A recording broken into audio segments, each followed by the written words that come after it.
illegal crossings are moving from the southern border to the beaches of California. CBP says undocumented migrants are trying to sneak into the U.S.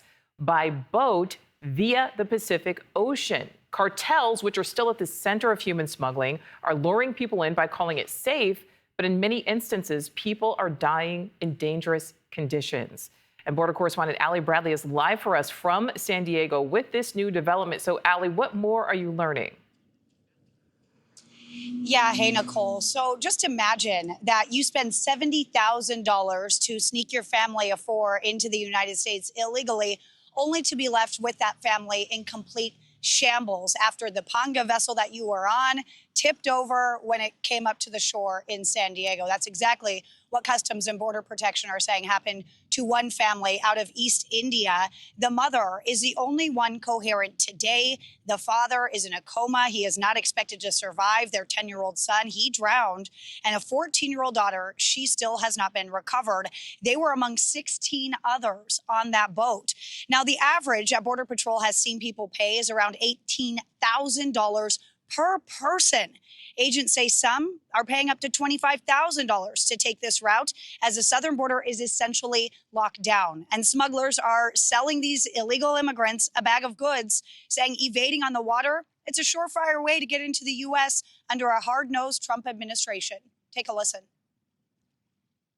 We know that these human smugglers lie to people. They will guarantee them entry. They're charging them extreme amounts of money to come into the United States illegally this way. There's been many times we've interviewed migrants after the fact, after we've arrested them on the maritime front, and they've explained to us, well, they haven't paid yet. They're intending to pay the criminal organization a fee. So what does that kind of lead into?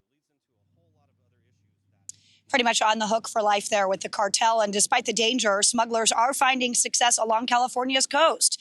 In just 6 months, 26 smuggling vessels have landed in LA County and nearby areas, 15 of them in San Clemente alone, which is about 60 miles north of the southern border. Mayor Steve Knobloch says it has to stop. He's now working with Border Patrol to install cameras along the city's 7-mile shoreline.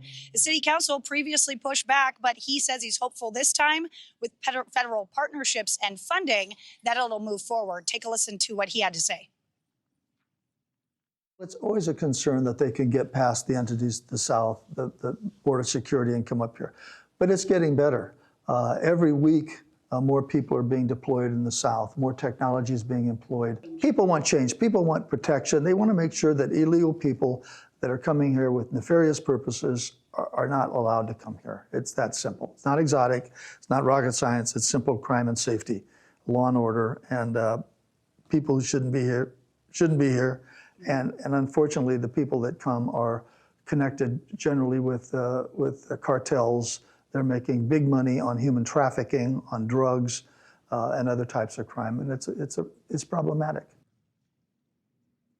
Now, Nichole, the mayor says that we should see these cameras, that project, come to fruition soon. And when it comes to the issues down here along the California coast, law enforcement say to people living down here, if you see something, say something. If there are discarded clothing, if there are footprints that normally wouldn't be there, call Border Patrol and let them know. Numbers down here are pretty much on par with what they were like last year, Nichole. But when you factor into the crossings completely plummeting, that number is pretty staggering compared to the land border crossings right now, Nichole. Absolutely. All right. Allie Bradley live for us there in San Diego. Thank you. Thank you for watching. Subscribe below and download our NewsNation app right now on your phone, and you will get fact-based, unbiased news for all Americans.